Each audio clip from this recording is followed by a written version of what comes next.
The year was one that few now remembered, buried deep in the quiet folds of time, in an age when the world moved slowly, and the soft toll of a distant bell could mark the rhythm of an entire village's day. Beyond the worn wooden gates of the castle, the land stretched in a gentle quilt of meadows and pastures, stitched together by narrow dirt roads that wandered lazily between them. The castle itself sat on a low hill, its stone walls weathered by centuries of wind and rain, the gray masonry softened by creeping vines and the pale green of moss.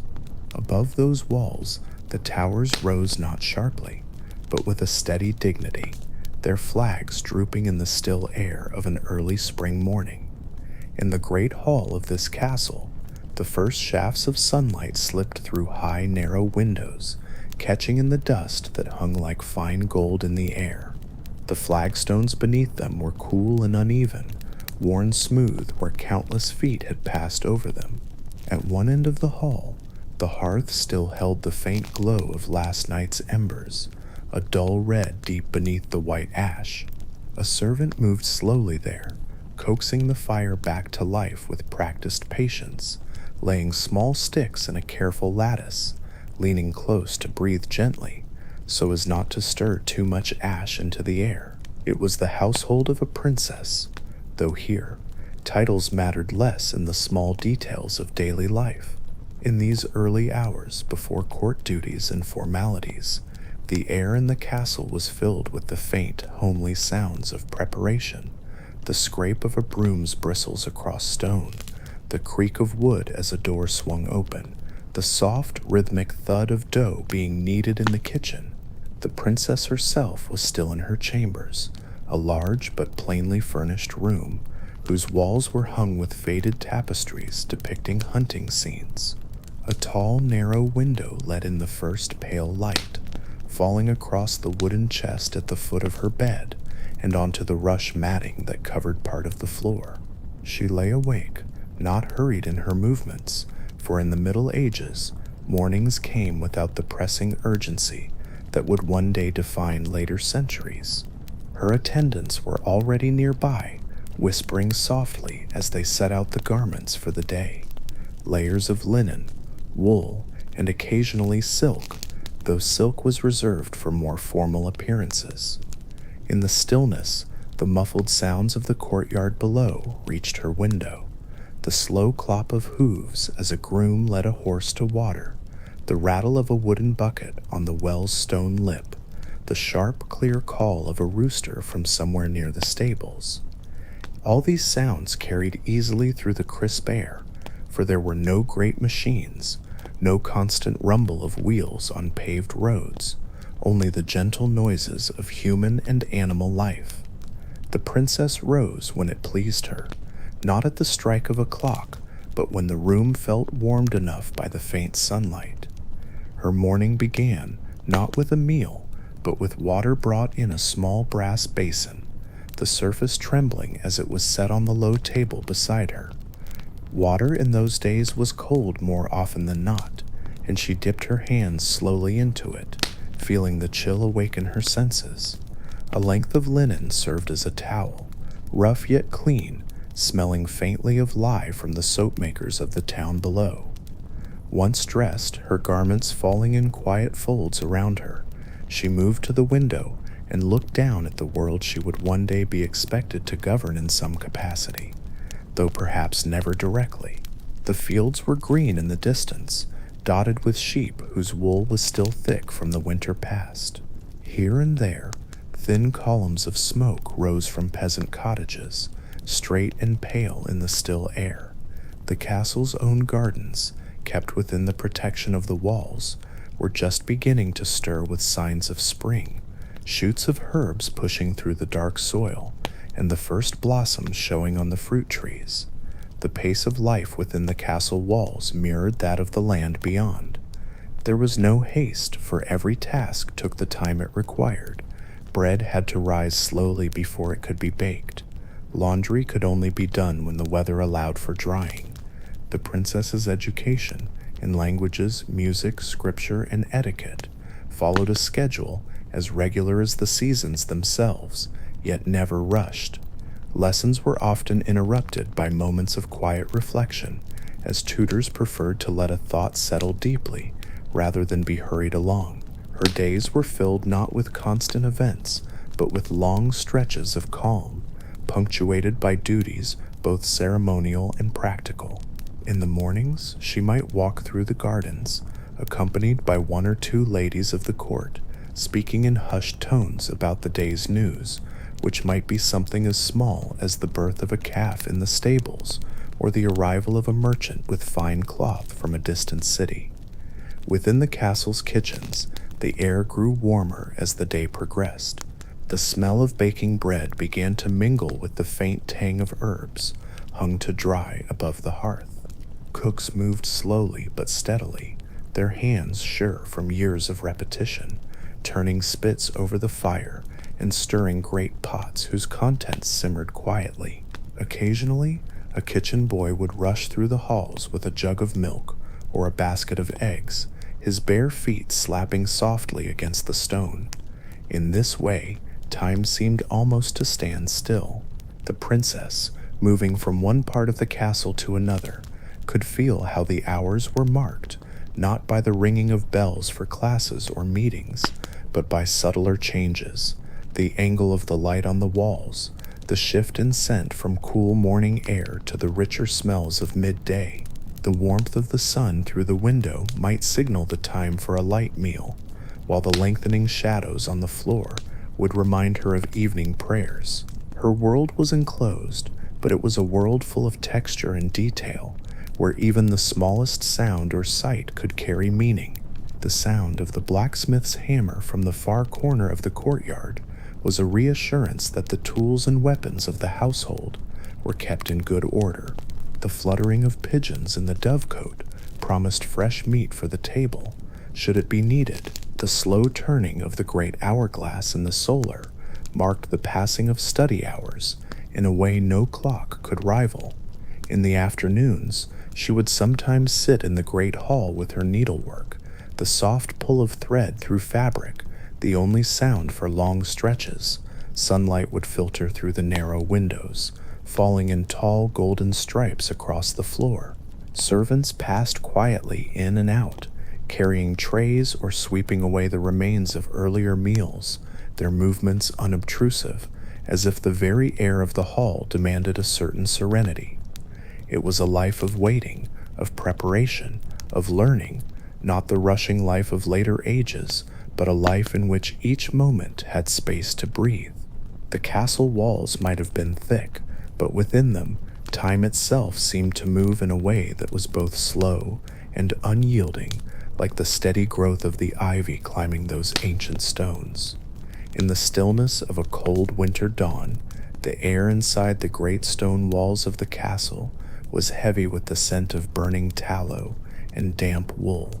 Outside, the wind carried a faint whistle through the crenellations, winding its way down into the inner courtyard, rattling the frost-covered wooden shutters of the servants' quarters.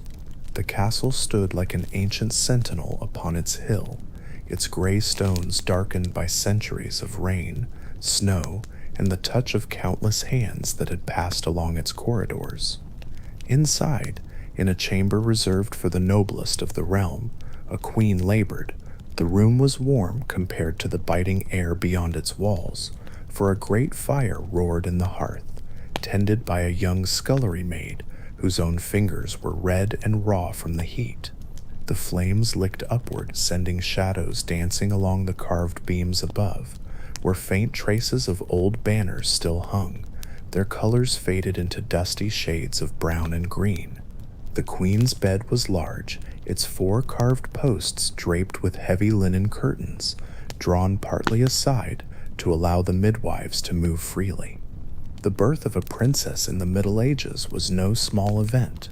It was not merely the arrival of a child, but the unfolding of a political moment, a weaving of new threads into the fragile tapestry of alliances and ambitions that bound noble houses together. Those gathered in the chamber knew this. The midwives, though focused on their work, exchanged glances now and then, aware that the outcome of this night would ripple through the court for years to come. The queen's face was pale beneath the crown of her braided hair, and though she tried to mask her pain, a low groan would escape with each wave of contraction.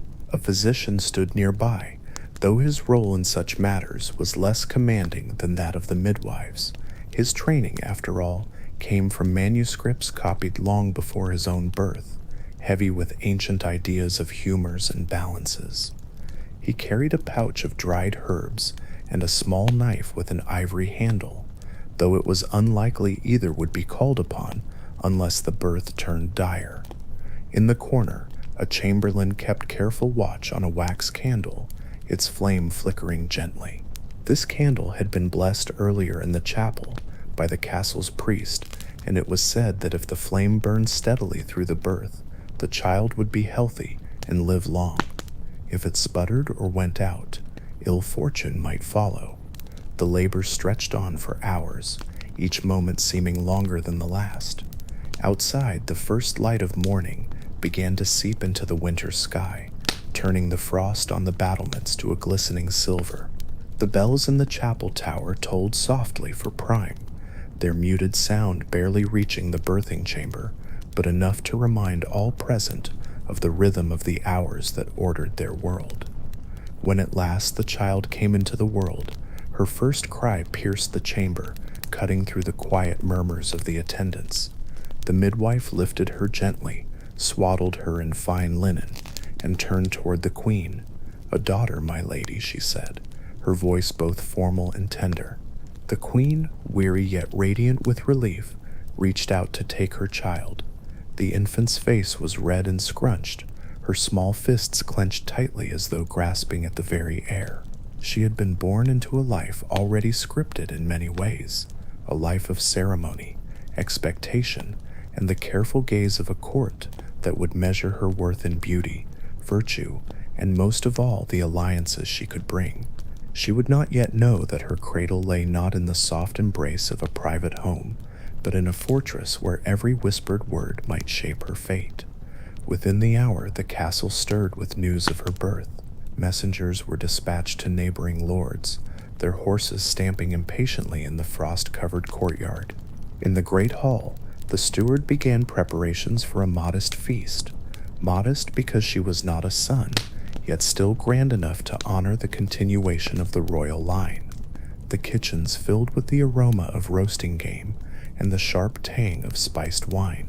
Servants carried baskets of rushes to freshen the floors, for guests of standing would soon be arriving to offer their congratulations.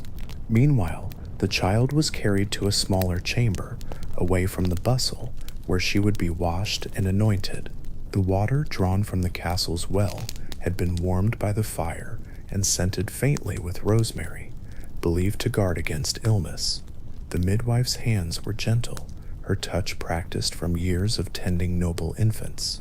She dabbed the child's brow with holy water and whispered a brief prayer, invoking the Virgin's protection.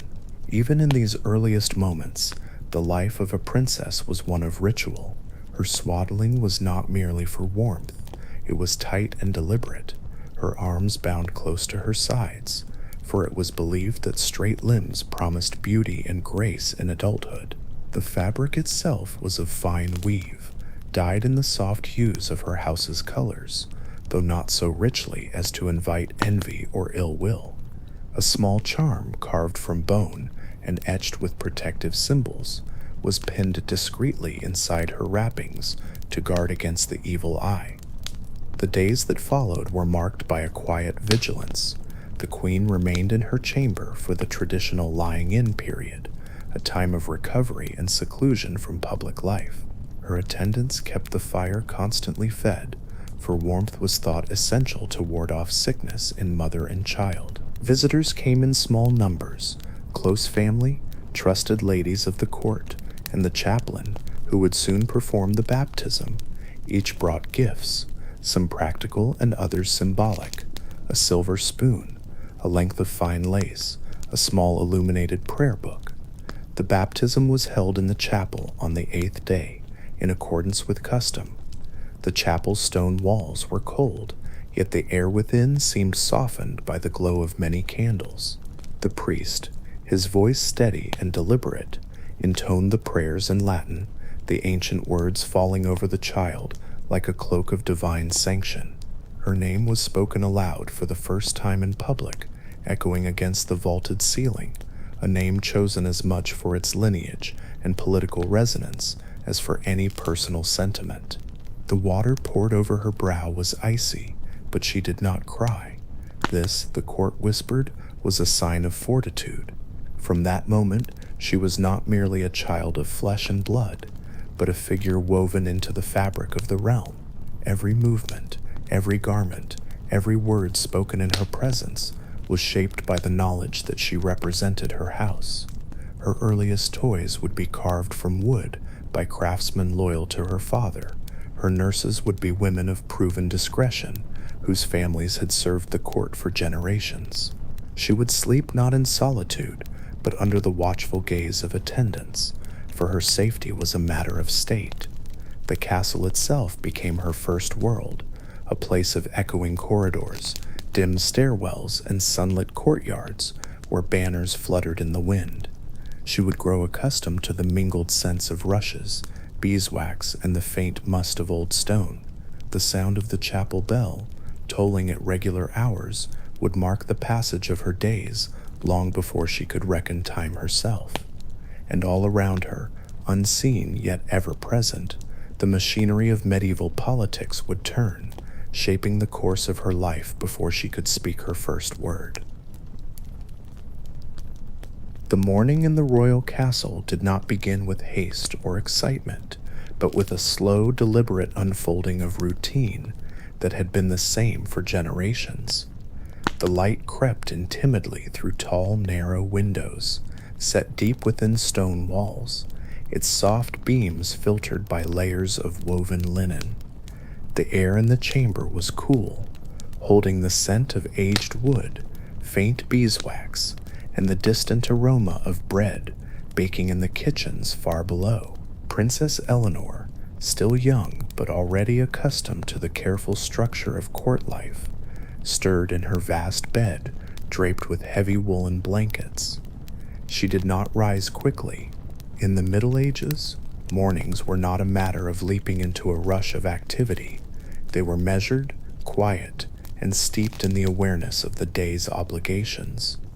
Her chambermaid moved silently across the floor, her leather shoes barely making a sound against the smooth stone.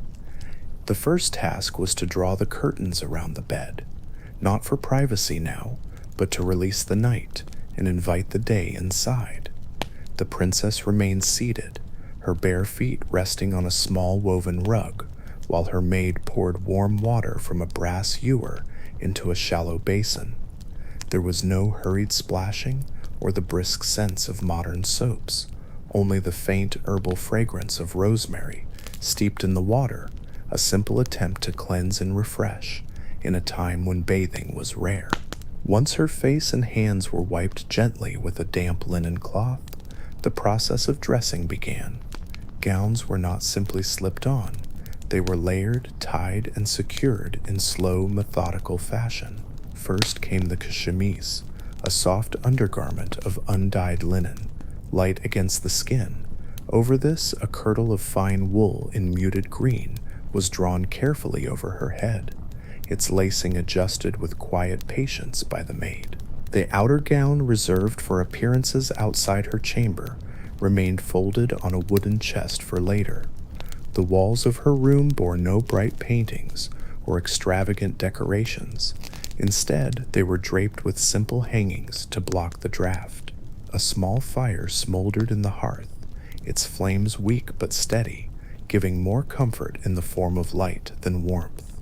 There was no chatter, no rush of footsteps, only the occasional sound of a wooden bucket being set down in the corridor outside, or the low creak of the castle settling into its day. Once dressed, the princess moved to a small table near the window, where a wooden platter had been placed. Her breakfast was plain, a thick slice of coarse brown bread, a small piece of soft cheese, and a cup of watered ale.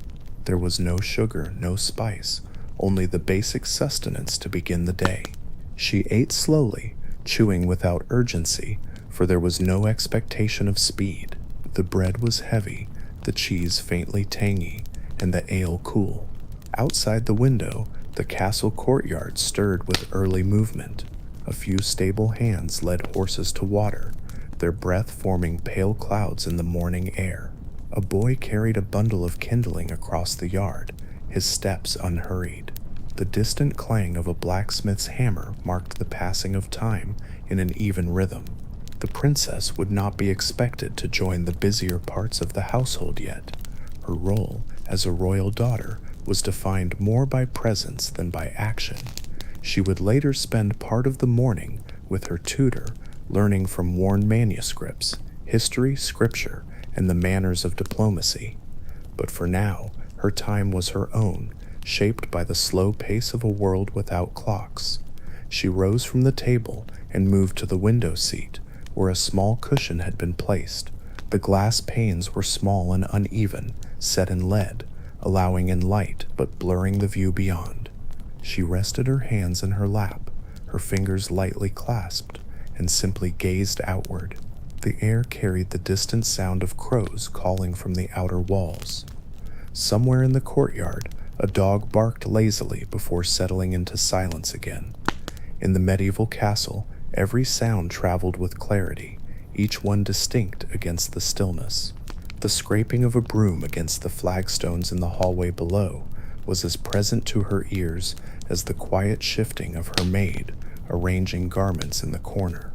There was no hum of machinery, no distant traffic, only the natural rhythm of people moving through their tasks at a pace set by daylight and necessity. When the princess finally stood, it was to walk slowly around her chamber, fingers grazing the carved wooden edges of the furniture, feeling the slight unevenness in the surface where hands over years had polished the grain. She paused before a chest that held her finer gowns, lifting the lid just enough to breathe in the faint scent of lavender, tucked inside to protect the wool from moths.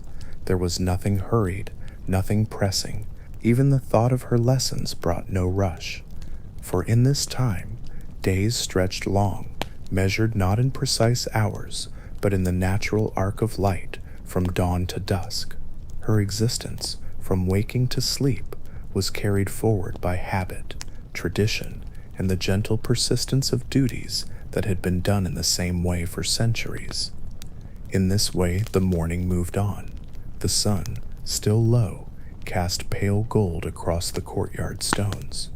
The fire in the hearth sank lower, its embers soft and red.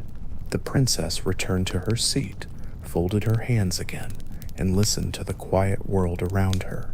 Time passed without her noticing, as it always did, in the slow, unchanging rhythm of medieval life. The days in the great stone castle moved with the unhurried rhythm of the seasons, and each one unfolded in much the same manner as the last.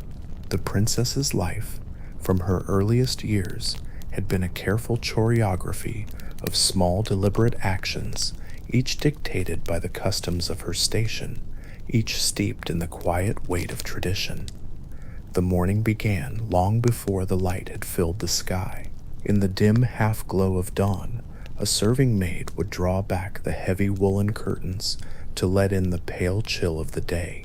The faint scent of smoke drifted from the hearth below, where the embers of the night fire were being coaxed back into life.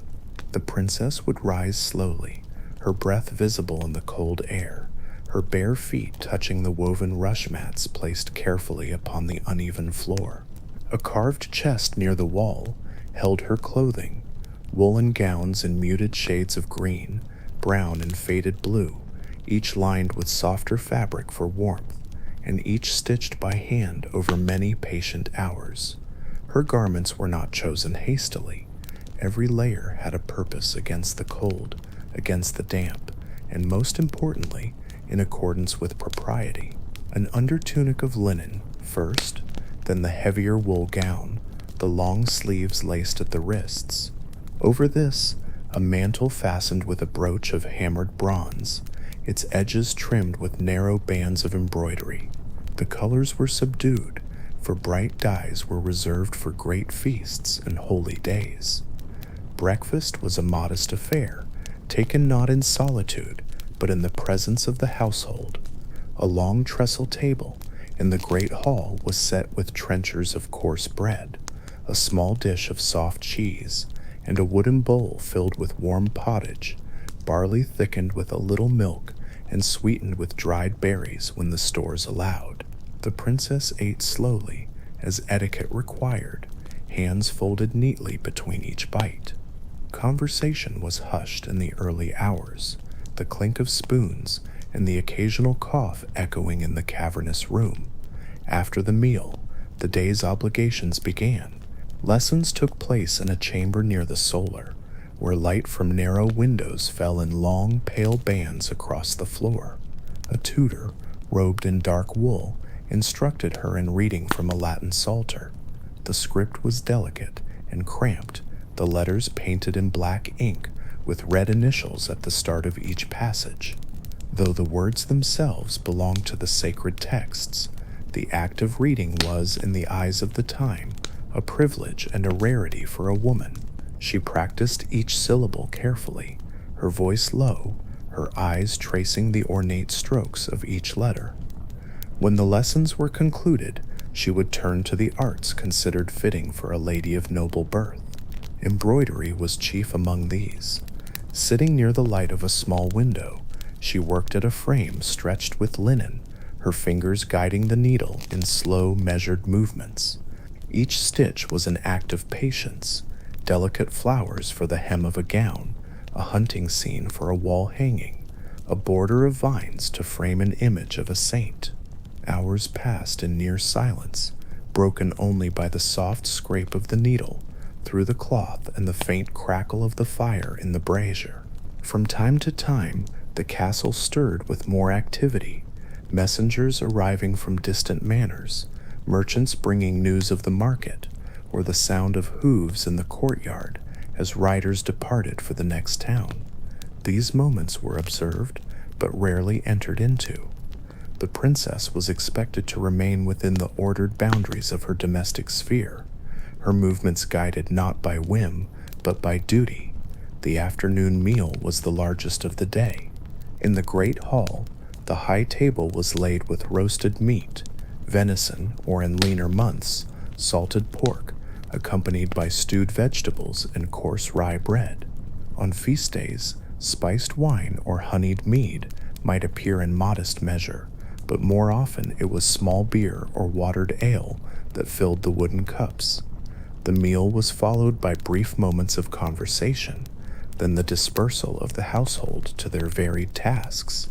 As the day waned, the light shifting toward the long shadows of evening, prayers were said in the castle chapel. The cool air smelled faintly of wax and stone. A priest intoned the familiar words, his voice low and steady, while the princess and her household knelt on the cold floor, their heads bowed in the dim glow of the candles. Afterwards, the household settled into the quiet of night. Candles burned low, their light softening the edges of the chamber walls. The princess returned to her room, where the fire was reduced to glowing embers. The heavy curtains were drawn again, sealing out the night chill. She removed her mantle and gown, laying them carefully in the chest, then slipped into a linen shift. The bed, narrow and high, was piled with woolen blankets and a fur coverlet. Outside, the wind moved along the walls of the castle, its low hum mingling with the faint creak of wooden beams.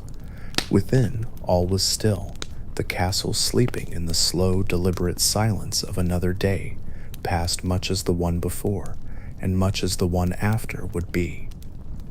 The days in the royal household followed a rhythm as gentle and deliberate as the turning of the seasons. In the castle's great hall, tapestry swayed faintly in the drafts that crept through stone corridors, their woven images telling stories of victories and alliances from long before the princess's birth. Servants moved quietly, their footsteps softened by rushes strewn across the floor, the faint scent of herbs, lavender, rosemary, and thyme rising as the bristles of brooms passed over them. In this place, the princess's life was shaped less by sudden events and more by the slow accumulation of habits. Each morning began with the faint gray of dawn filtering through the narrow windows of her chamber. The heavy curtains would be drawn back by her ladies-in-waiting, letting in the pale light and the sound of distant bells carried from the castle chapel. The castle itself seemed to breathe with her waking, as though its ancient walls acknowledged the start of another day. The princess was not hurried. Every task, every ritual, unfolded with patience. Her garments were laid out with care, layers of linen and wool, fastened by small, delicate ties and simple brooches. The fabrics were not chosen for extravagance, but for the comfort and dignity expected of her station. As her hair was brushed and braided, her ladies spoke in quiet tones, recounting bits of news from the household or murmuring gentle reassurances about the day ahead. Beyond her chamber, the corridors were cool, their air touched by the lingering chill of night. Torches sputtered in iron sconces, though the light of morning began to lessen their need. Passing through the great hall toward her lessons, she would sometimes pause to watch the servants at their work, polishing the long oak tables, adjusting benches, arranging platters of bread for the first meal. There was no rush, for in this world the measure of time was not by the ticking of a clock, but by the tolling of the hour bell. Her tutors awaited her in a smaller solar, a sunlit room that caught the warmth of the morning better than the drafty hall. Here she would learn the skills deemed suitable for her rank, reading from illuminated manuscripts, practicing her script on wax tablets, and listening to histories spoken in a low, steady cadence. The world beyond the castle walls was distant, more an idea than a reality, for her days rarely strayed from the same familiar rooms. Yet in the measured stories of past kings and queens, she began to sense the weight of the life she was expected to inherit. When lessons ended, she might walk in the enclosed gardens, where the hedges offered shelter from the wind. The scent of crushed grass and damp earth rose underfoot, and the flowers bloomed in orderly beds, lilies, violets, and hardy herbs that could withstand the season's moods. It was here she could hear the soft clink of the gardener's tools and the chirping of sparrows nesting in the eaves above the cloister. She would not run or play as children of humbler households did. Instead, she moved with a quiet dignity, as though every step was an act to be observed. Meals were taken in the presence of others, never alone. The high table at which she sat was set with pewter dishes and a simple spread, fresh bread, cheese, stewed fruits, and occasionally a dish of roasted meat. Conversation was subdued, the hum of voices blending with the sound of servants pouring ale or clearing platters. The princess listened more than she spoke, absorbing the rhythm of adult speech, the careful way words were chosen to suit propriety. As the day waned, the castle's life slowed again. Light dimmed through the windows, and the crackle of the great hearth became the center of warmth and comfort. Servants prepared her bedchamber, smoothing the linen sheets and placing a warmed brick at the foot of the bed to drive away the night's chill. The air smelled faintly of beeswax from the candles, their golden light softening the hard edges of the stone walls. When she finally lay down, the distant sounds of the castle doors closing, guards changing watch, the echo of footsteps in the courtyard faded into the background. The stillness returned, wrapping around her like the thick blankets drawn up to her chin. And so another day ended, as it had begun, with quiet, measured care and the steady, unhurried passage of time. The castle awoke slowly under the pale gold light of dawn. While much of the household was still stirring, the princess's day had already begun. Her nursemaids had dressed her in layers of fine linen and wool, combing out her long hair until it shone in the gentle light that spilled through the tall, narrow window. The air in the chamber was cool, carrying the faint scent of beeswax polish from the floors and the lingering aroma of fresh rushes spread across the stone. Her governess, a tall, composed woman with a face lined by years of careful patience, awaited her in the solar. This was the room where much of the princess's education took place.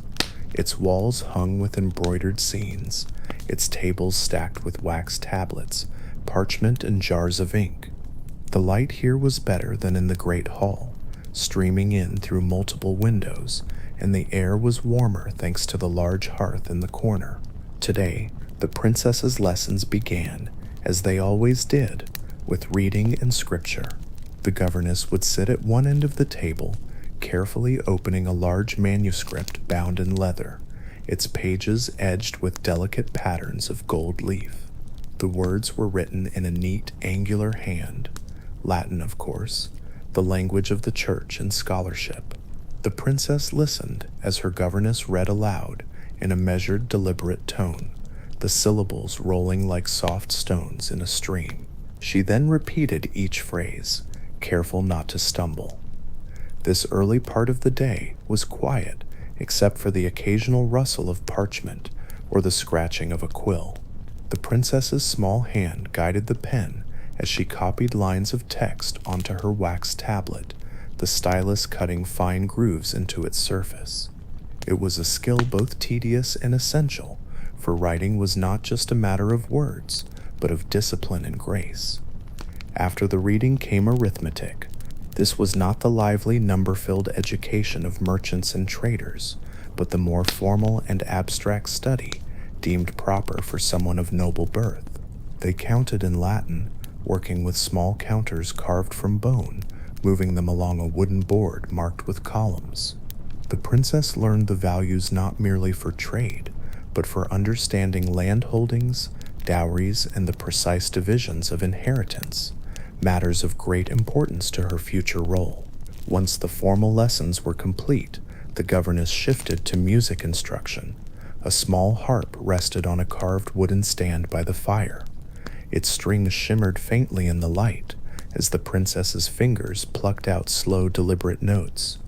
Her governess would adjust her hands, reminding her to sit with poise, for the playing of music was not merely for entertainment, it was a display of refinement, a reflection of a noble woman's composure. Through all of this, the castle's life went on around her. Outside the solar, the sound of servants moving in the great hall echoed faintly, the clatter of buckets, the hum of low voices, the occasional bark of a dog in the courtyard. The princess's world, though small and structured, existed at the center of this living, breathing household. As the final chord faded from the harp, the governess closed the lesson with a short prayer, the words steady and soft. The princess bowed her head, her eyes fixed on the flickering light of the hearth. Another morning's education had ended, and she would carry its lessons forward, for in the Middle Ages, knowledge was not given freely. It was shaped with precision, guarded carefully, and passed down like a treasure. By the time she rose from her seat, the sun had climbed higher, casting longer shadows across the floor. The day had shifted toward the next rhythm of castle life, but the quiet discipline of those morning hours would remain with her, threading itself into the fabric of her upbringing, stitch by careful stitch. The passing years in the medieval court were measured not by the numbers written in ledgers, but by the slow rhythm of the seasons, the soft thaw of spring mud, the haze of summer fields, the rustle of autumn harvests, and the brittle crackle of winter frost underfoot. For the princess, life had settled into a pattern as predictable as it was inescapable. She awoke each morning to the dim light filtering through narrow glazed windows, the smell of rushes on the floor mingled with the faint tang of wood smoke, the sounds of the castle at dawn, the distant bleating of goats, the clanging of the blacksmith's hammer, the hushed murmurs of servants beginning their day, became as much a part of her existence as the beat of her own heart. Her education had moved beyond the lessons of simple etiquette and needlework, branching into the subtle arts of reading the room, deciphering veiled meanings in a courtier's words, and observing without ever seeming to watch. It was not a scholar's education of books and debate, but a courtly one, built upon silences and pauses, upon the careful calibration of a smile or the tilt of a head. The princess began to understand the invisible currents that pulled at her life, the alliances whispered over wine, the rivalries hidden behind courteous laughter, the quiet contests for favor that shaped who stood near the throne and who lingered at the edge of the hall. The castle itself aged alongside her, though its stones never showed fatigue. Moss thickened in the cracks of the outer walls, ivy climbed higher each summer, and the great oak doors darkened with the passing years. The tapestries in the hall faded slightly, their once bright threads softening to the muted shades of time. Yet inside, life maintained a steady hum. Servants bustled in quiet efficiency, guards paced the same routes as their fathers before them, and the kitchen sent forth the same cycle of roasted meats, stews, and fresh bread. With each feast, the princess played her role to perfection, seated in her place, hands folded, speaking when spoken to, her voice calm and measured. But her gaze never wandered idly. She saw who leaned too close in conversation, who glanced too often toward the throne, and who kept their cup too full or too empty. She learned that a ruler's strength lay not in loud commands, but in silent comprehension, in knowing what was never said aloud. Outside the castle walls, the lands of her birth remained a patchwork of fields, forests, and villages. Messengers brought word of distant storms, poor harvests, and occasional skirmishes at the borders. To the peasants, she was a figure glimpsed perhaps once a year during processions, distant, untouchable, her gown and jewels marking her as someone whose life was far removed from their own. Yet she began to understand that her security rested on the fragile balance of their labor, their loyalty, and the goodwill of lords whose ambitions could shift with the wind. Winter of that year brought a hush over the court. Heavy snow blanketed the courtyard, muffling footsteps and turning the air sharp and still. Inside, the heat of the great hall's hearths fought against the chill, though drafts still crept under doors and through the smallest gaps in stone. The princess spent those cold months in deeper study, learning the histories of her family, memorizing the complex web of bloodlines, alliances, and grudges that stretched back generations. The knowledge was less a matter of curiosity than survival. By candlelight, she traced her lineage across the vellum pages, seeing how marriage had been wielded as a tool of power, binding kingdoms together and tearing them apart. She began to grasp that her future, like those before her, would not be determined by her own desire, but by the needs of the realm, decided in rooms she would never be allowed to enter until the decision was already made. And so, life continued, unhurried, deliberate, like the slow growth of the ivy on the castle walls. Every day seemed much like the one before, yet every day subtly shaped her into someone stronger, sharper, and more attuned to the quiet currents of the world she inhabited. The medieval court was not a place of grand drama in every moment, but of long games played in silence, where patience was as valuable as gold, and where the princess, still young, was learning to wait.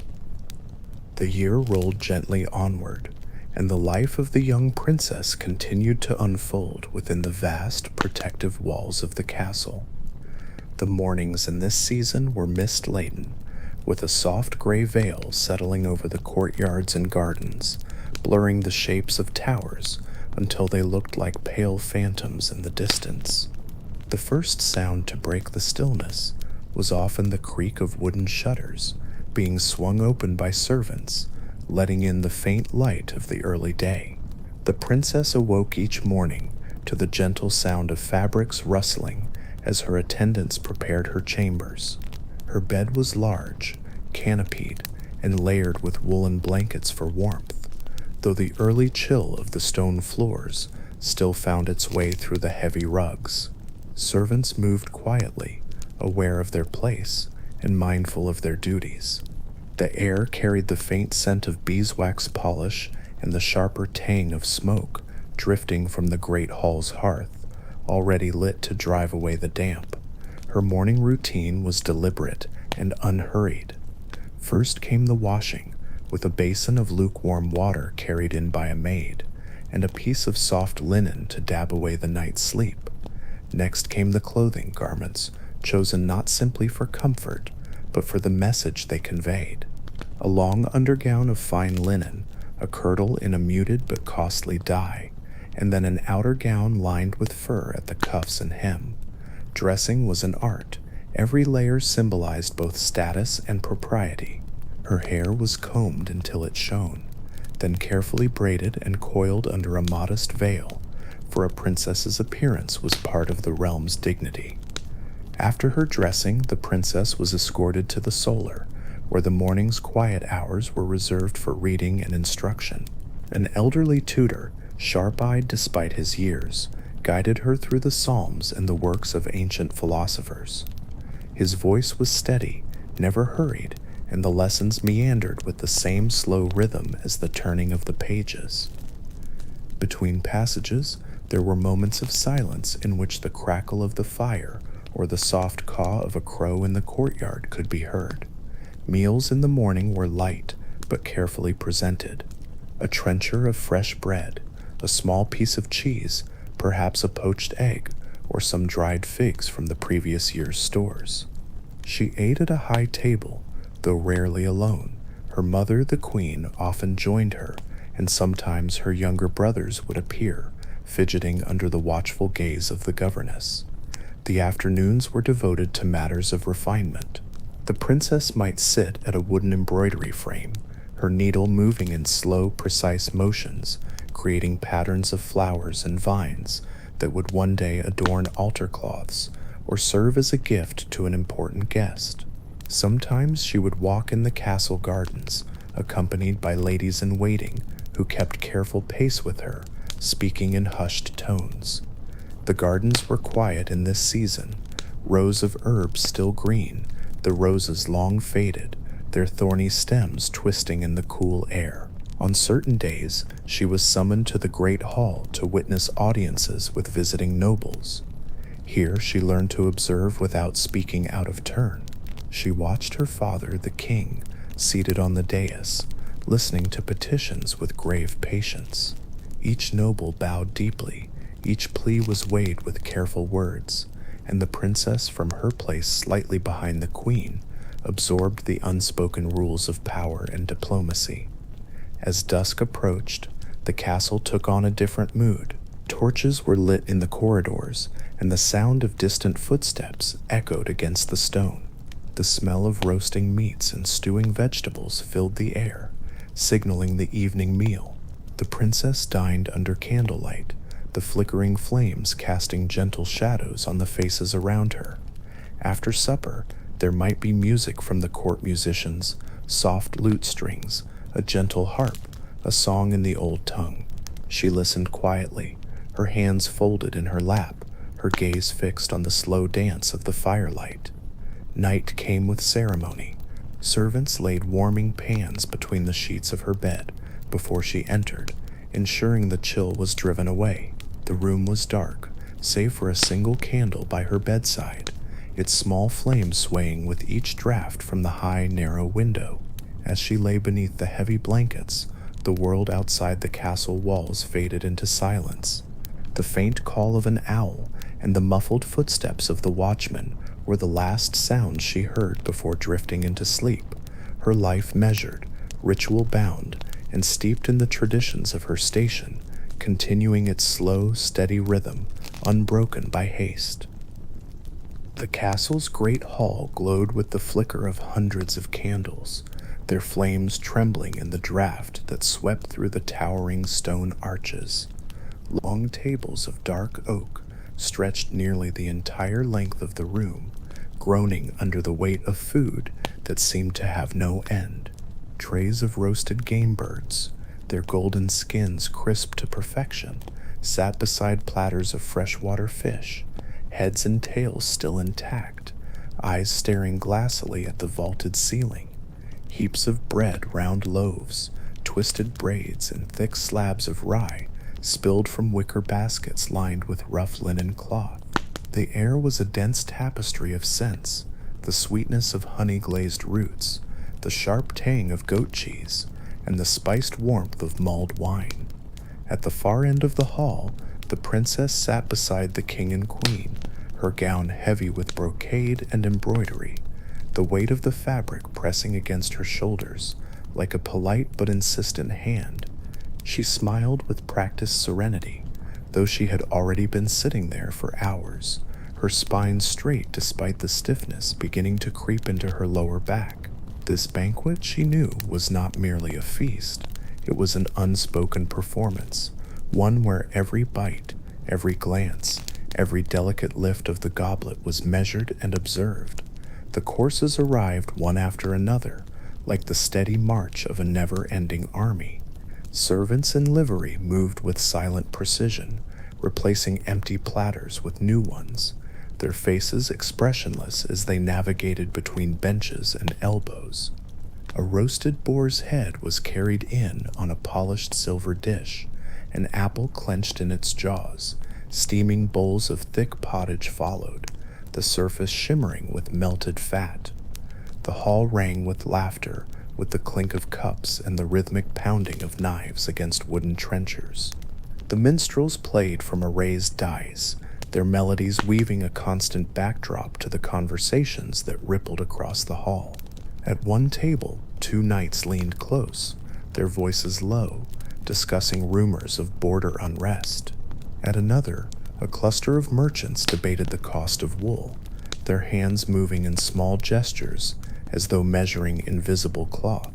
Every so often, the king would raise his goblet, and a wave of toasts would follow, the hall erupting in cheers that echoed against the high rafters.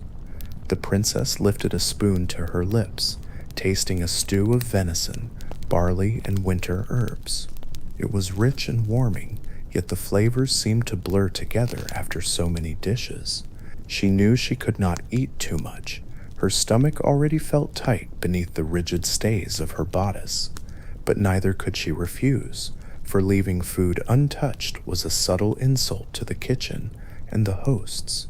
So she measured her portions carefully, letting the slow pace of the meal disguise her restraint.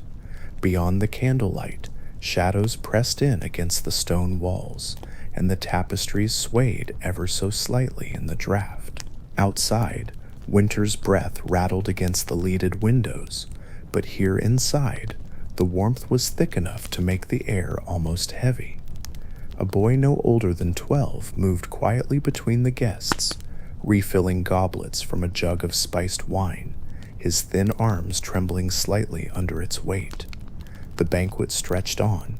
What began as a celebration was now something almost hypnotic. Course after course, toasts upon toasts, polite laughter that began to feel rehearsed. It was a slow ritual of endurance as much as of festivity, and the princess, though she maintained her composed expression, could feel the hours pressing down like the layers of her gown. Somewhere in the haze of roasted meats and sweet pies, the line between pleasure and obligation blurred entirely, and still the next course was being brought in. By the 9th act of this unfolding tale, the castle had taken on an atmosphere both tense and subdued, as though the very stones in the walls had become aware of the shifting currents of fate. The princess's days no longer followed the gentle rhythm they once had. Court life, which had seemed slow and ceremonial in her early years, had grown increasingly turbulent. Rumors swirled through the halls like drafts of cold air, carrying whispers of alliances, betrayals, and secret dealings in faraway courts. The great hall, usually a place of feast and celebration, now hosted urgent councils where nobles huddled in tight circles, speaking in lowered tones. Torches flickered along the stone pillars, their flames casting long, restless shadows that danced like silent conspirators. At the far end, the throne sat empty more often than not, as the king, burdened by age and illness, retreated to his private chambers. The princess, now older and far more aware of the world's complexities, often found herself summoned to these gatherings, though rarely permitted to speak. She stood quietly at the edge, hands clasped before her, her expression calm but her mind alert. Every word, every gesture, every fleeting glance between the lords and ladies seemed to carry hidden meaning. Outside the castle walls, the countryside was restless. Messengers arrived on sweating horses, bearing news of disputes over land, unpaid taxes, and rising discontent among the common folk. Traders spoke of strange movements along the borders, of armies that might or might not exist, and of envoys whose visits were cloaked in mystery. Each tale seemed to weave into the next, forming a tapestry of uncertainty that no one could quite unravel. Within her chambers, the princess began keeping a small ledger, though it was disguised as a book of poetry. In neat, deliberate handwriting, she recorded the comings and goings of visitors, the names mentioned in whispered conversations, and the shifting patterns of who dined with whom. She understood that power was not only wielded in battles and decrees, but also in the quiet shaping of perception and trust. Her tutors had long since expanded her lessons beyond the polite arts expected of noblewomen. She now read histories of wars, treaties, and the fates of kingdoms that had risen and fallen before her own. The more she learned, the more she recognized the precarious balance on which her family's reign rested. Even the servants seemed to sense the change. Where once they moved through the corridors with easy familiarity, they now glanced over their shoulders, careful with their words. The princess noticed that certain faces, familiar ones, had vanished altogether, replaced by new attendants whose loyalty was untested. She did not ask what had happened to those who were gone. As autumn deepened, the winds grew sharper, and the castle's great tapestries could not quite keep out the chill. One night, during a gathering lit only by candlelight, a foreign emissary was received in the hall. His garments were unlike those worn in the kingdom, his cloak embroidered with patterns no local weaver could replicate. He bowed low before the king, but did not look away from the princess as he straightened, his dark eyes steady and unblinking. She could not read his expression, but something in it stirred a quiet unease within her. That night, as the halls emptied and the torches burned low, she sat by her window, staring into the black expanse beyond the walls. Somewhere in the distance, a wolf's howl echoed, long and mournful, as if announcing the approach of a storm. The princess did not yet know what the gathering shadows would bring, but she understood that they were no longer at the edges of her life. They were here within the castle walls, moving closer with every passing day. The frost had crept in silently, seeping through the cracks of the castle walls and biting at the skin of all who dwelt within. Winter in the Middle Ages was not merely a season, it was a siege. The stone corridors, which in summer felt cool and protective, now seemed like hollow veins of ice running through the heart of the fortress. The princess's chambers, though adorned with fine tapestries and thick curtains, were not immune. The embroidered scenes of hunting parties and noble feasts could not keep out the cold. They only looked back silently, mocking the difference between art and reality. Beyond the castle gates, the land lay in stillness. Fields that once swayed with grain now stretched out as pale, barren plains beneath a sky the color of pewter. The peasants had gathered what little harvest the season had allowed and retreated to their huts, huddling together with livestock for warmth. Smoke rose from their thatched roofs in faint, meandering trails, the only sign of life in a landscape that seemed otherwise abandoned by the sun itself. Inside, the rhythms of court life slowed. There were no hunts, no jousts, no long processions along the muddy roads to neighboring estates. The great hall, usually filled with the smell of roasting meats and the sounds of minstrel songs, now echoed with a quieter, more somber melody. crackling fires, the clink of pewter cups, and the occasional murmur of servants moving through the shadows. The princess, wrapped in layers of fur-lined wool, sat by the window each morning, gazing out at the white-dusted world. Her hands, pale against the dark fabric of her sleeves, rested idly on the sill, though her mind wandered far. In winter there was nowhere to go, nowhere to ride. Her tutors continued their lessons, but the cold seemed to dull the mind as much as the body. It was in these months that the true fragility of medieval life revealed itself. Food was rationed carefully. Even within the castle, the stores had to last until the first green shoots returned in spring. Barrels of salted fish and dried peas were counted and guarded. The kitchens no longer sent forth the scents of exotic spices or game freshly brought in from the forest. Instead, the air was filled with the smell of boiling roots and thin broth, a meal that was sustaining but hardly luxurious. Sickness moved easily through such conditions. The damp air, the scarcity of fresh food, and the crowded living spaces made the winter months dangerous. In the village, the old and very young often succumbed to fever or the lingering cough that deepened with each cold night.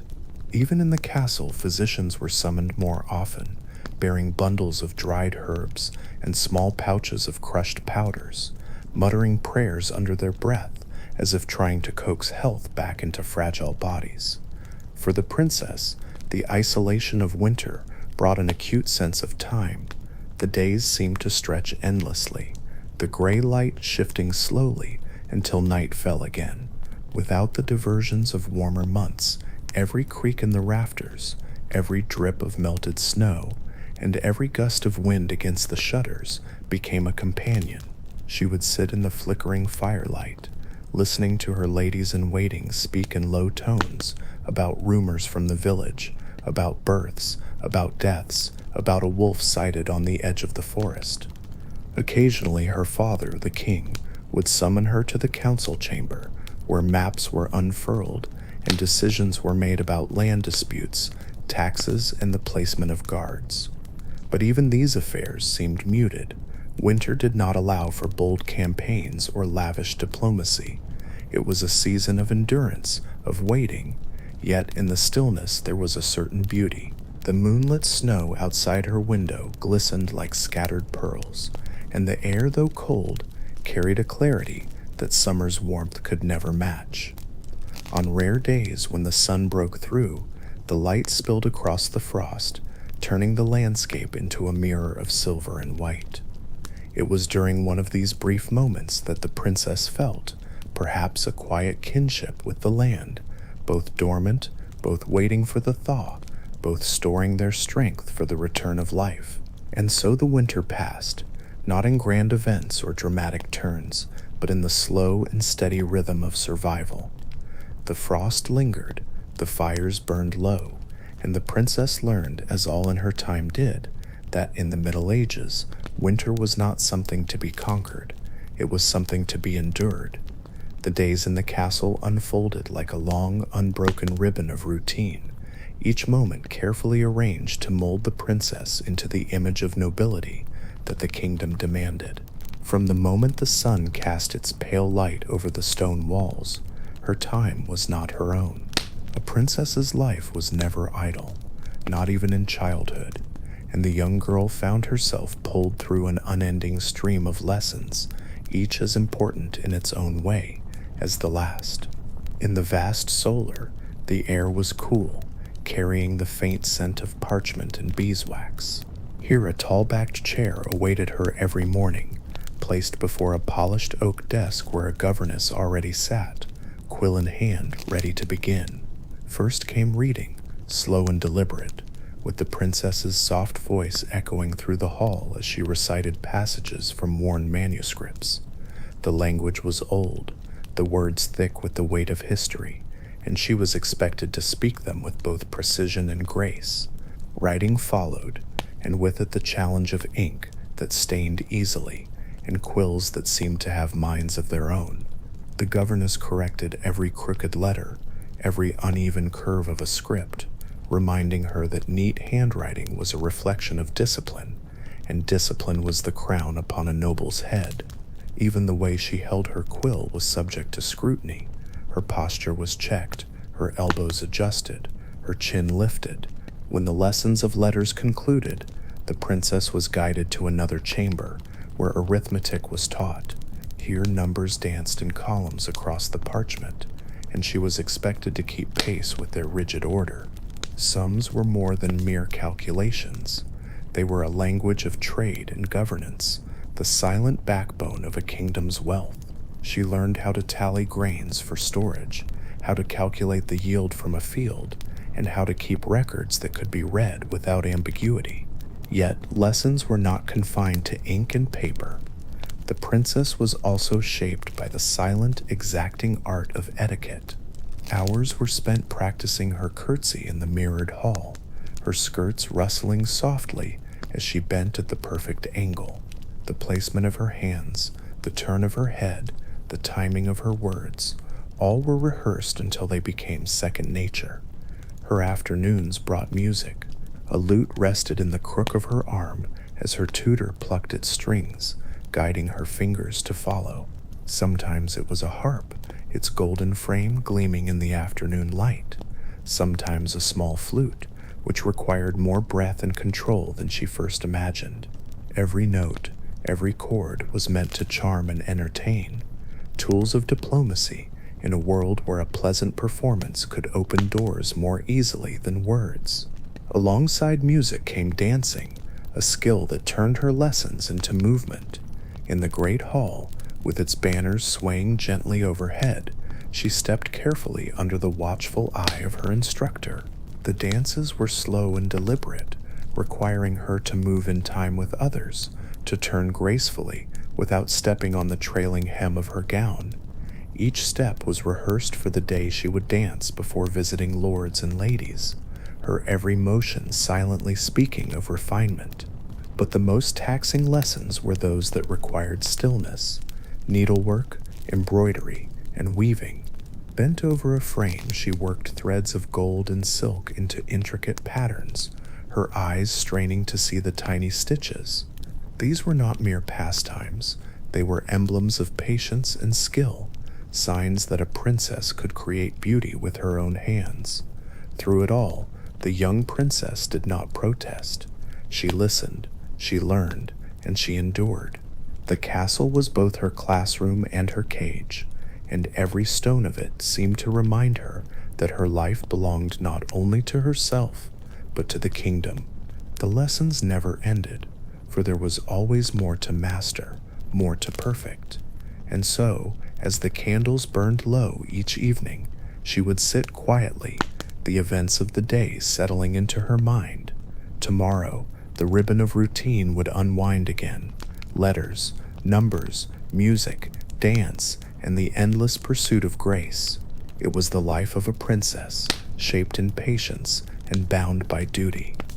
The afternoon sun had begun its slow descent, spilling long, slanted beams of golden light through the narrow lanes of the village. Dust motes drifted lazily in the air, catching the glow, turning it into a shimmering haze. In the market square, the bustle of trade had softened to a quieter hum, stall keepers stacking goods, buyers bargaining with the urgency of those who knew the day was waning. It was then that the bell began to toll. Its sound was deep, heavy, and slow, each strike reverberating through the air like a ripple across still water. The bell hung in the small stone tower beside the chapel, but it was not rung for worship at this hour. Its voice carried a different weight, a somber authority that pressed against the chest of every listener. The villagers stopped. A woman froze with her basket halfway to her cart. A young boy chasing a wooden hoop let it roll away, forgotten. Even the hens scratching near the bakery seemed to pause. The bell was calling, and no one dared ignore it. They gathered in the square, forming a loose, uncertain crowd. Faces turned toward the tower, brows furrowed, lips pressed into thin lines. Everyone knew the bell's meanings. It could ring for celebration, for danger, or for death, and the slow, deliberate cadence now filling the air was the unmistakable mark of the last. From the edge of the crowd, a man in a dark wool coat emerged. His gait was steady, but weighted, his eyes fixed on the chapel door. Behind him, two others followed, carrying between them a rough wooden stretcher draped in linen. The shape beneath the cloth was unmistakable, though no one dared speak it aloud. Murmurs rippled through the people like wind through tall grass. Some crossed themselves, others bowed their heads. The identity of the one beneath the shroud was not yet revealed, but in a village this small, the knowledge would spread soon enough, like the scent of rain before a storm. The priest stepped out from the chapel, his robes shifting in the faint breeze. His face was drawn, pale against the black of his garments. He raised a hand, and the bell ceased. Its final note seemed to hang in the air far longer than the metal could hold it, fading slowly into a silence that felt unnatural, almost hollow. "Friends," the priest's voice carried over the stillness, low but steady, "we gather not by choice, but by duty. The toll you have heard marks the passing of one of our own." No one moved. The priest gestured, and the men carrying the stretcher moved forward, placing it gently upon the chapel steps. With deliberate care, the priest reached for the linen and folded it back. Gasps whispered through the air like the rustling of dry leaves. It was Thomas Redding, the blacksmith. His strong arms, once marked with soot and steel burns, now lay motionless at his sides. His face was ashen, lips pale, eyes closed as though he had simply fallen into a deep sleep from which he would never wake. The cause of his death was not spoken aloud, but the look in the villagers' eyes carried speculation. Some whispered illness, others an accident at the forge. Yet there was a darker thread in the murmurs, a question of whether something unnatural had played a part. For in recent weeks, strange things had happened in the village. Livestock found dead without sign of struggle, footprints in the snow that began and ended in impossible places, shadows that seemed to linger where no light should cast them. The priest's voice cut through the murmurs. "Tonight we will lay him to rest. Until then, I ask for quiet reflection. The old ways teach us that the dead hear more than the living believe." Heads nodded, some reluctantly. Mothers clutched their children's hands a little tighter. Men glanced toward the forest at the village's edge, where the trees stood like silent sentinels, watching. As the villagers dispersed, the stretcher remained on the chapel steps, guarded by two solemn figures. The bell was silent now, but its echo still thrummed in the bones of those who had heard it. Far away, at the crest of the hill, a lone figure stood watching. They were too far to be recognized, their silhouette blurred by the sinking light. But they did not move, not even when the last villager turned away. They stood as though the tolling of the bell had been meant for them alone. And when the sun finally slipped behind the trees, casting the village in shadow, the figure turned and vanished into the forest, leaving behind only the faint crunch of leaves beneath their boots, and a lingering sense that Thomas Redding's death was only the beginning. The village's so-called feasting hall was not a grand place of merriment, but rather a dim, draughty structure that reeked of old beer and rotting meat. Smoke from a half-extinguished fire drifted up toward the thatched roof, staining it a sickly black and filling the air with a choking haze. The trestle tables were warped and uneven, their surfaces sticky with years of spilled ale and grease that no one had bothered to scrub away. In the far corner, a pair of wooden barrels leaked a sour liquid onto the dirt floor, attracting flies in great numbers. The benches sagged under the weight of villagers who sat shoulder to shoulder, their rough wool tunics stained and their hands filthy from a day's labor. Knives, not plates, were the primary eating tool here, and each person carved hunks from a communal slab of meat, gnawed it until only bone remained, and then tossed the scraps to a pack of mangy dogs skulking near the hearth. The air was a cocktail of odors: sweat, unwashed bodies, fermented drink, and the faint metallic tang of blood from the day's butchering. Conversation was loud but not joyful. The voices were coarse, carrying tales of sickness, disputes over grazing rights, and the occasional grim news of someone lost to the river or the pox. Laughter, when it came, was sharp and mocking, the kind that left its target silent and staring into the fire. At the head of the central table sat the village reeve, a broad man with a face that looked carved from weathered oak. His eyes missed nothing. Before him lay a trencher of bread, already stale, and a lump of cheese so hard it could have been mistaken for stone. His cup was filled with ale that sloshed over each time he gestured, staining the front of his tunic. Beside him, a few higher-ranking townsfolk tore into meat with hands that bore rings, though the grime beneath their nails betrayed the same roughness as any other villager. A ragged minstrel, hired for the evening's supposed entertainment, plucked at a lute with only 3 strings intact. His voice wavered off-key, half drowned by the din of the hall, and his ballads quickly turned into crude rhymes that earned him the occasional thrown crust of bread. A serving girl, barely into her teens, weaved through the crowd with a bucket of ale, refilling cups with a dead-eyed expression that suggested she had long learned to ignore the grasping hands and coarse jokes aimed her way. The meal itself was a grim affair. The meat, boar, rabbit, and an unfortunate goose was overcooked to the point of resembling charcoal, its juices long since evaporated. Bread came in dense, heavy loaves, more fit for braining a thief than feeding a family. The only fresh thing in the hall was the turnip soup, and even that carried the bitter tang of having been reheated too many times. Salt was precious, pepper non-existent. Flavor as a concept seemed to have been abandoned altogether. Yet for all its filth and discomfort, the hall served its purpose. Here grievances were aired, alliances forged, and disputes settled over slamming fists and spilling ale. The reeve would hear petitions, usually about grazing disputes or accusations of theft, and pass judgment without ceremony. Some decisions were met with cheers, others with muttered curses, but all were final. It was a place where the boundaries between celebration and survival blurred.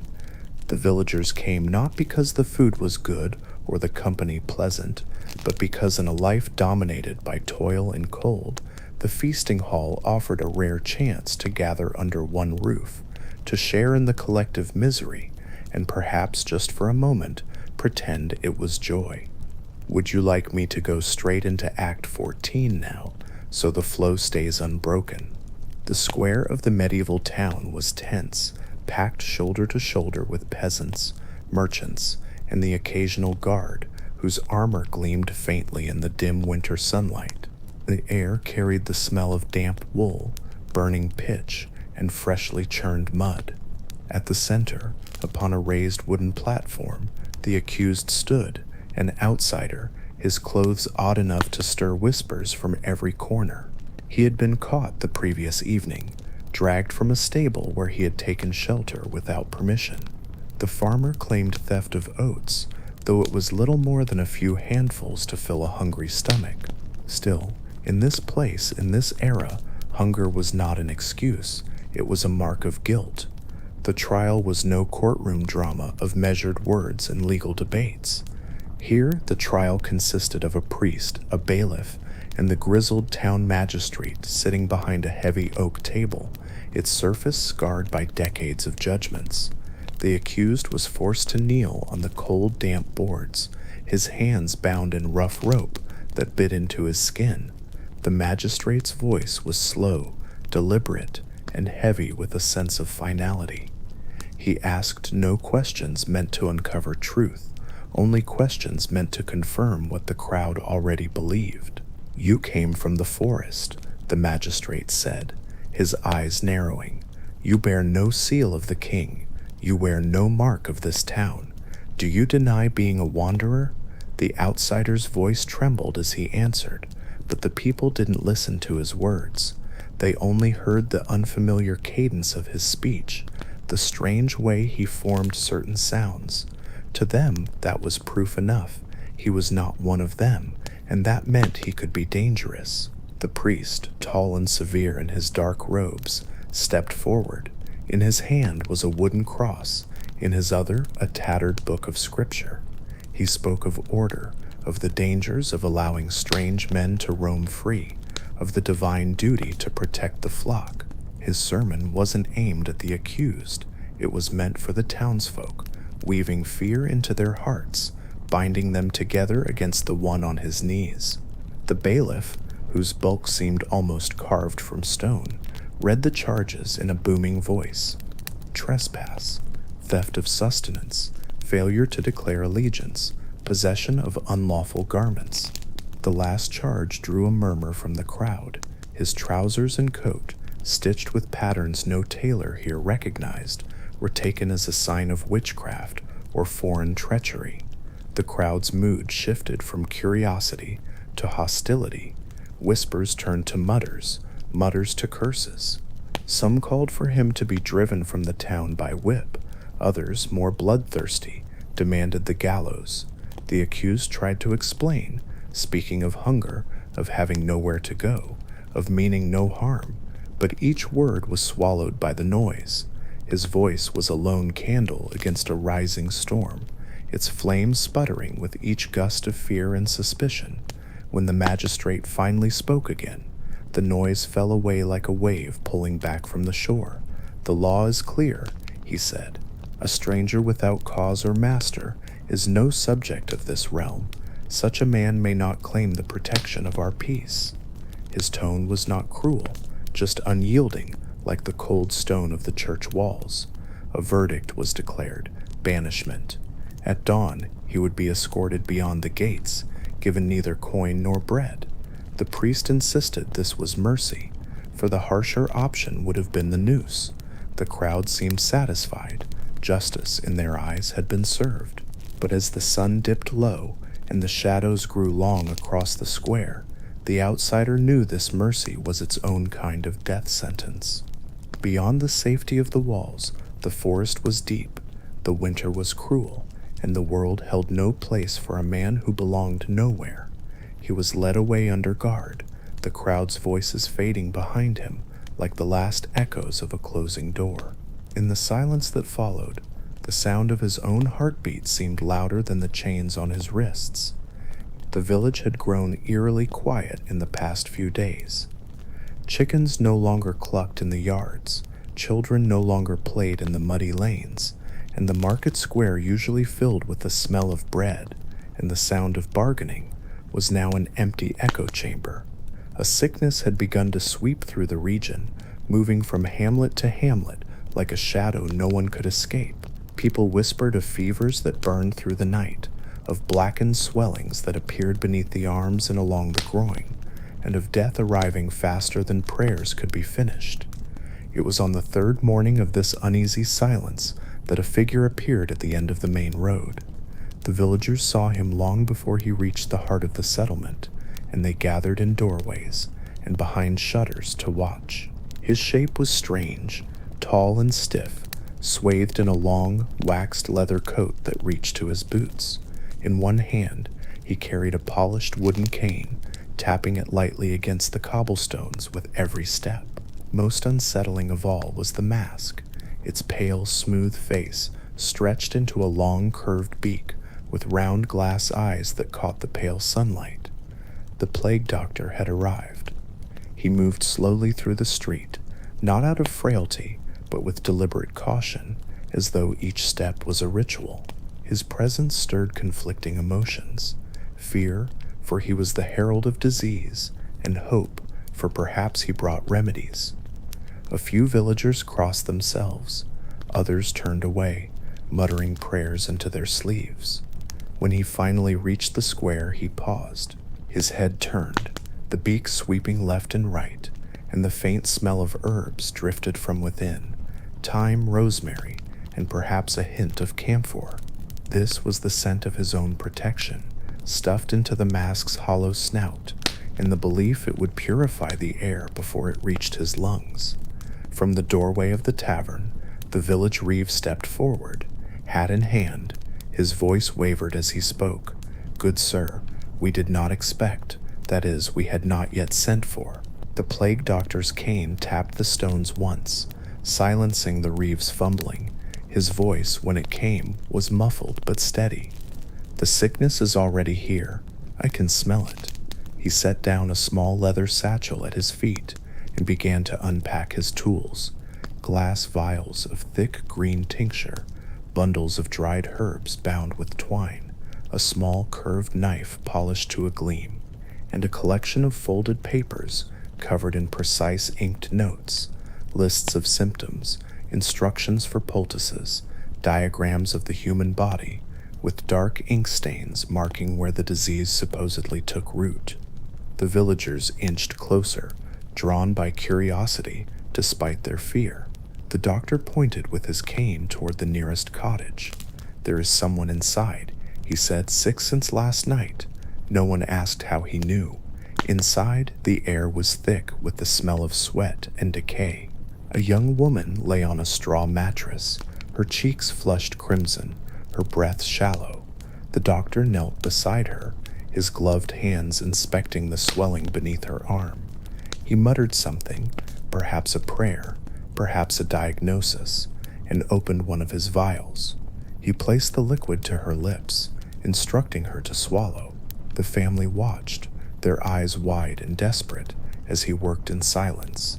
By the time he left the cottage, the village seemed to hold its breath.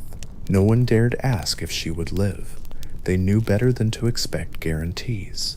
As the day wore on, the doctor moved from house to house, cane tapping, satchel growing lighter.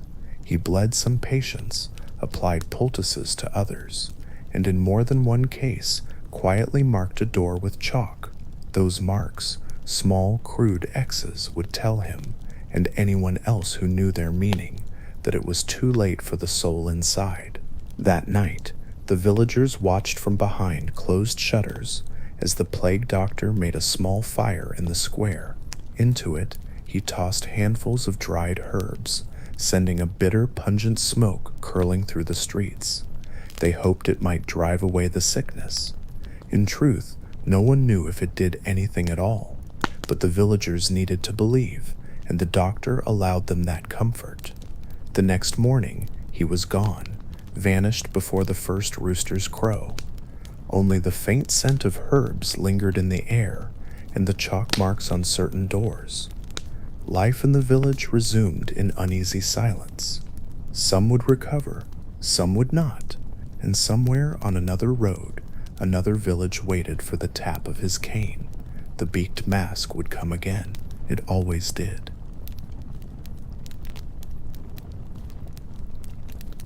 The night after the great ordeal of laboring in the Lord's fields was one of rare celebration in the village.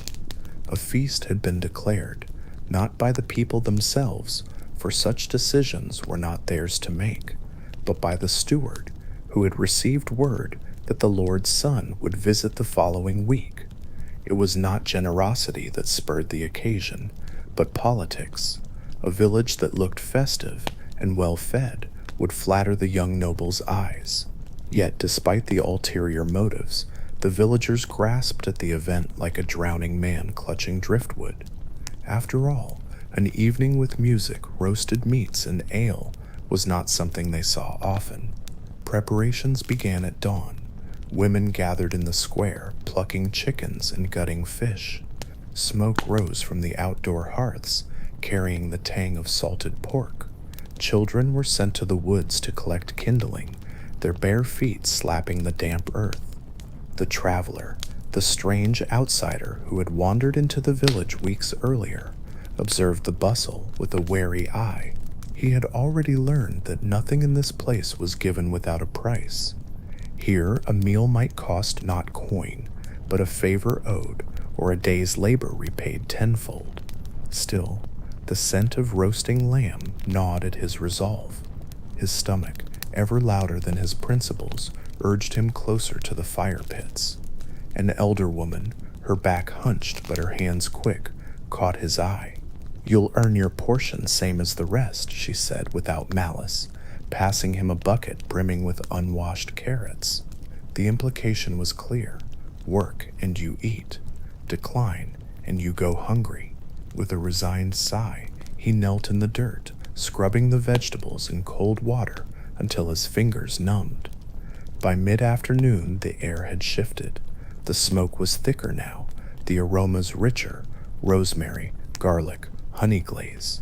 From somewhere came the faint thump of a drum, the rhythm slow and ancient, a beat that called to the feet before it called to the ears. Farmers, fresh from the fields, arrived with jugs of ale. The baker's apprentices lugged great platters of coarse bread to the tables. As dusk fell, the feast began. Long wooden benches filled with villagers, each face lit by the orange glow of torches. The roasted lamb was carved and served alongside beans, stewed in earthen pots. Fish cooked whole lay upon leaves of cabbage. Even the poorest among them received a plate, though some portions were suspiciously smaller than others. The traveler sat among them, the noise of their laughter and chatter pressing in like a warm blanket. Yet he noticed something beneath the merriment, the quick glances toward the steward, the way hands stilled when he passed, the careful rehearsed cheer. These people knew they were being watched. Midway through the evening, a hush fell. The steward, tall and gaunt, rose from his seat. In his thin smile was no joy. He praised the Lord for his generosity, reminded the villagers of their duties, and almost as an afterthought, announced that next week's tithes would be doubled to cover the expenses of hospitality. There was a collective tightening in the air, the quiet, invisible recoil of people forced to smile while swallowing a bitter truth. Still, the music resumed. The drum was joined by a fiddle, and pairs began to dance in the packed dirt between tables. The traveler was pulled into the whirl by a broad-shouldered farmer's daughter, her laughter bright, but her grip firm as iron. Around them, feet stamped, skirts swirled, mugs clinked, and yet, as the night deepened, the joy felt increasingly borrowed, as though every laugh was mortgaged, every bite of food already owed. When the last torch was extinguished and the villagers drifted back to their huts, bellies full but futures burdened, the traveler understood why the elder woman had called it the Feast of Regret. It was a night to remember warmly and pay for dearly. The rain had been falling for days now, soaking the cobblestone streets until they glistened black beneath the lantern light. The medieval town stank even more than usual, rot and damp blending into a foul perfume that clung to the air. Rats darted between barrels and gutters, fat and brazen from the scraps tossed out by desperate hands. But the worst smell, the one that lingered like a shadow, came from the house at the end of the alley. They called it the Plague House. The building itself was old, older than most in the quarter. Its roof sagged, its timbers bent, and its door leaned inward like a mouth missing teeth. Every window was shuttered, every crack stuffed with rags or straw to keep the sickness inside. No one entered, no one left, and yet, at night, faint sounds could be heard, murmurs, the rattle of a cough, and sometimes the cry of someone who knew their time had come. The townsfolk avoided the place as if its shadow alone could infect them. Even the watchman crossed the street when passing by. Children whispered that a black-robed doctor lived inside, his mask like a great bird's beak, filled with herbs to hide the stench of death. Some claimed he was no doctor at all, but a spirit who fed on the dying. On this night, a single lantern burned faintly in the upper window. The rain streaked its glow into a trembling smear, as if even light could not remain steady in such a place. A cart approached slowly from the square, pulled by a single mule whose ribs showed beneath its wet hide. At the cart's rear, two men hunched under cloaks, dragging behind them a bundle wrapped in sacking. The bundle shifted slightly, and a weak moan escaped it. They did not speak. Their boots splashed through the mud as they reached the plague house. One of the men knocked twice on the door, a slow, deliberate rhythm. There was no answer for a long moment. Then, with a groan of hinges, the door opened just wide enough for a shadow to emerge. The figure was tall, draped in black from head to toe. The beak mask jutted forward, dripping with rain. The doctor, if that's what he was, looked at the bundle, then at the men, and gave a single nod. No words were exchanged. The bundle was passed inside. The door closed, and the lock slid into place with a sound that seemed far louder than it should have been. Inside, the air was thick with the smell of vinegar and rosemary. The walls were bare, but for a few crude shelves holding glass bottles filled with cloudy liquids. In the center of the room, a cot lay ready, covered in a coarse wool blanket. The doctor laid the bundle upon it and unwrapped the sacking to reveal a boy, no more than 12. His skin was pale, slick with sweat, and a blotchy rash crawled up his neck. The boy's eyes fluttered open briefly. "Am I dead?" he whispered. The doctor said nothing, only pressed a cool cloth to the boy's forehead. He moved with a strange patience, as though time in this place ran differently. Outside, the rain battered the roof, but in here there was only the rasp of the boy's breathing and the occasional clink of glass as the doctor prepared a tincture. Somewhere upstairs a woman coughed, a deep, hollow sound that echoed through the beams. Then another voice joined it, hoarse and strained. The plague house was never silent. Hours passed, though no clock marked them. The boy drifted in and out of fevered dreams, sometimes crying for his mother, sometimes muttering strange words the doctor did not understand. The masked figure tended to him without pause, feeding him spoonfuls of bitter liquid, adjusting the cloths, and watching, always watching, as though waiting for some sign only he would recognize. Outside, the streets emptied completely. The rain eased, but the fog rolled in, curling against the windows. Somewhere in the distance, a church bell tolled slowly, one strike for every soul lost that day. By the time the echoes faded, the boy's breathing had grown shallow. The doctor leaned close, his mask looming like a shadow over the boy's face. "Sleep," he murmured at last, his voice muffled but strangely gentle.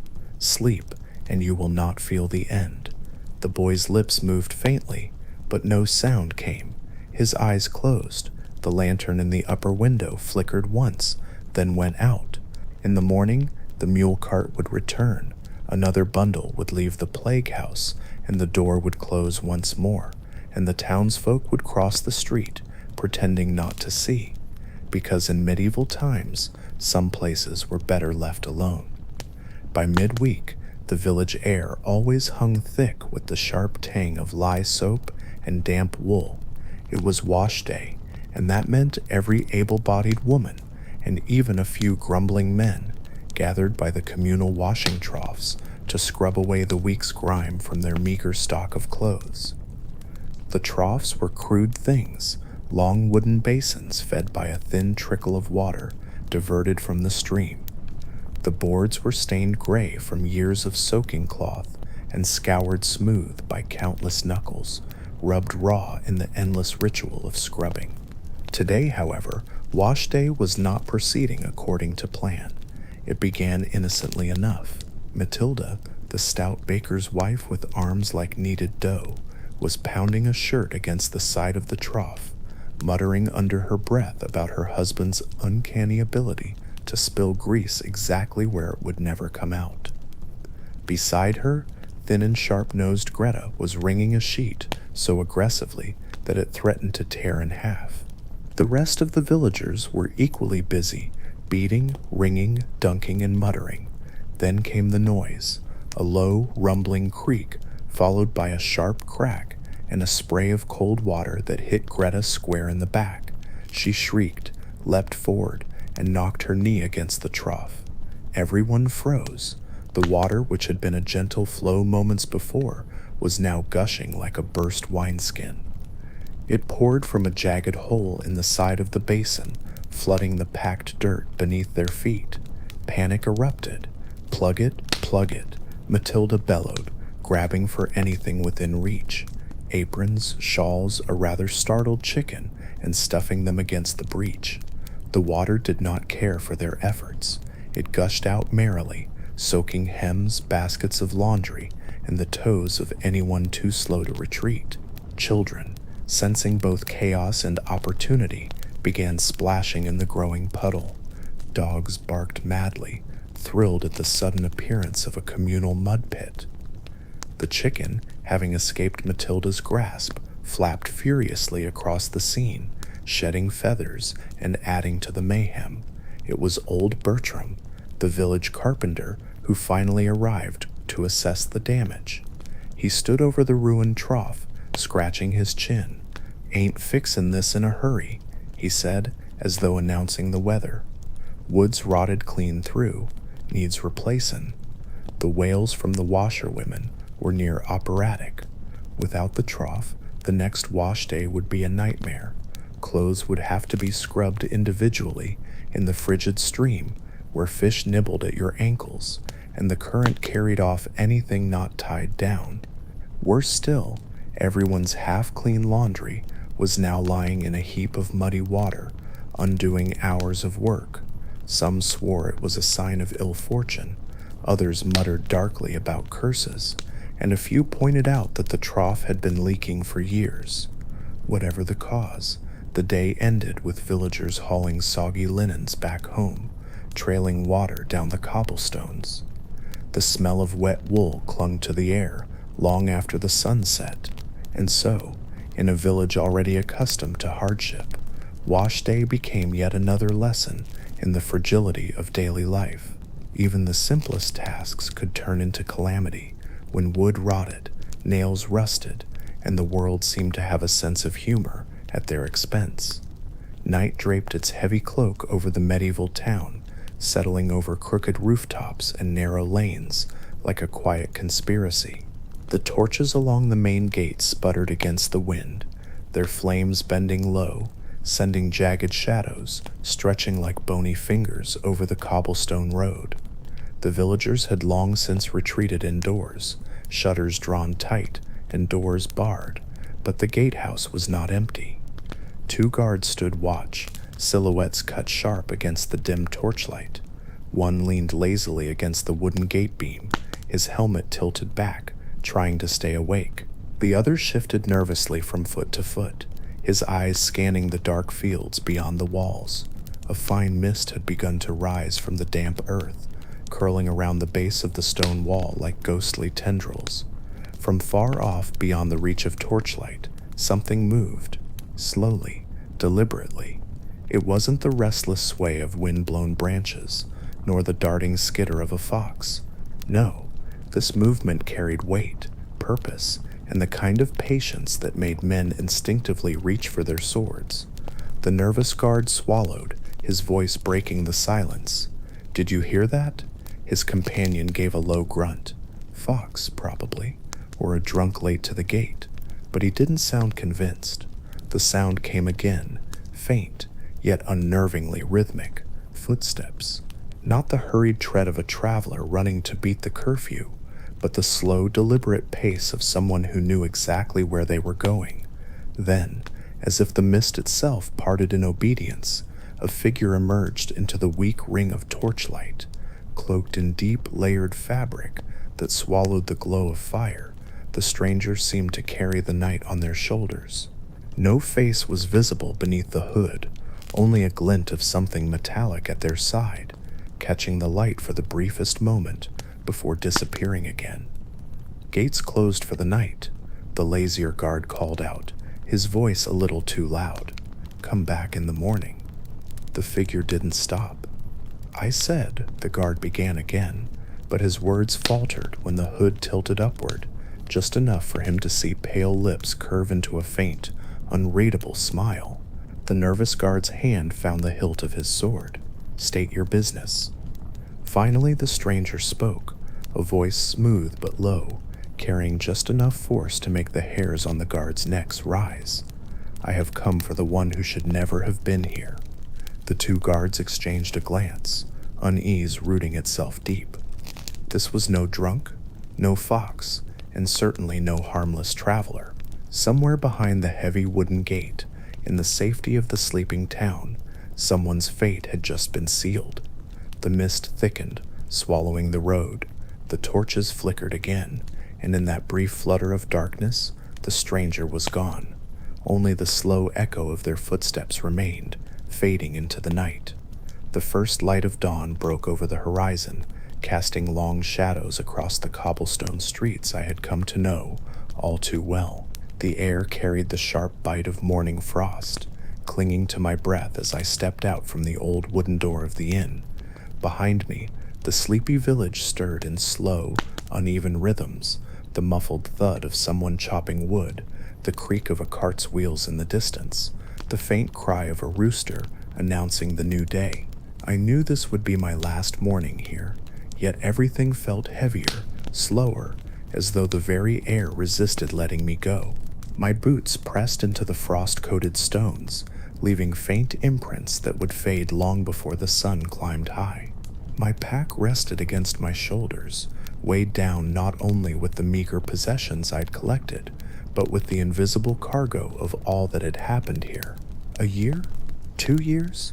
Time had lost its meaning somewhere between the festivals, the winters, and the endless small struggles that had defined life in this medieval world.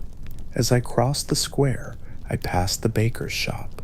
The scent of fresh bread drifted through the open shutters, warm and comforting, yet bittersweet. I remembered the first time I'd stumbled in there, starving, confused, clutching coins I barely understood. The baker had eyed me suspiciously, muttered about strange clothes, but still placed a warm loaf in my hands.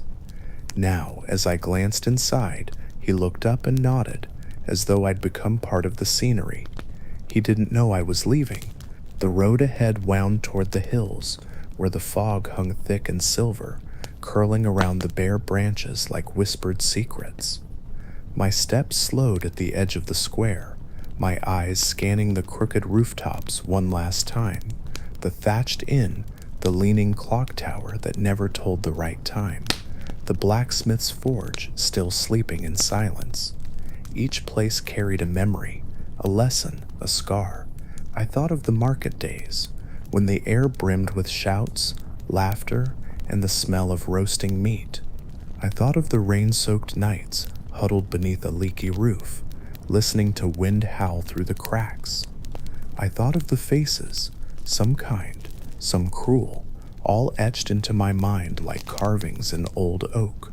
The woman who mended my torn coat without asking for payment, the farmer who let me work his fields when I had nothing else to offer, the merchant who cheated me and smiled while doing it.